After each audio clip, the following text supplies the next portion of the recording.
এই কমলা কমলা চল, আমি চলে এসেছি। এই কি অবস্থা রিয়া, তুই এরকম ডাকাতের মতো ওড়না দিয়ে মুখটা কেন ঢেকে এসেছিস? কি করবো বল, জানিস তো বাইরে কত রোদ্দুর, আর তুই তো রোদ্দুরে এইভাবে মুখে ওড়না পেঁচিয়ে স্কুলে যাস, তোর কাছ থেকে দেখি তো শিখেছি। কিন্তু তুই আজকে মুখে ওড়না পেঁচাসনি।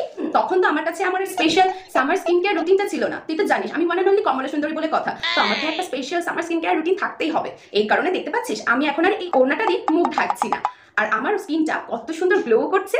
তাই তুই বল না রে প্লিজ, বল না রে, আমি তোর ফ্রেন্ড না, বল। আচ্ছা আচ্ছা তো বলছি শোন, আমার কাছে আছে ফিক্সডার্মার এই ফেস সিরামটা। এর মধ্যে আছে 17% ভিটামিন সি, যা আমাদের স্কিন ব্রাইট হতে সাহায্য করে, খুব তাড়াতাড়ি স্কিনে অ্যাবজর্ব হয়ে যায়, আর খুবই লাইট ওয়েট। স্কিন গ্লো করতেও সাহায্য করে, বাইরের ড্যামেজ থেকেও বাঁচায়। এরপর আমি ইউজ করি ফিক্সডার্মার শ্যাডো SPF 30+ জেল সানস্ক্রিনটা। এটা একদমই নন গ্রিসি, মুখে কোনো হোয়াইট কাস্টিং ছাড়ে না, আর for all skin type. UV rays থেকেও আমাদের প্রোটেক্ট করে, ময়শ্চারাইজার হিসেবেও কাজ করে, আর এই প্রোডাক্টগুলি সম্পূর্ণ ডার্মাটোলজি টেস্ট। আমি আজকে স্কুল থেকে বাড়ি এসে মাকে বলবো আমাকেও ফিক্সডার্মা সানস্ক্রিন আর ফিক্সডার্মা সিরাম কিনে দিতে, যাতে আমার স্কিনটাও তোর মতো গ্লো করে আর রোদে বেরোনোর সময় কোনো চিন্তাই না থাকে।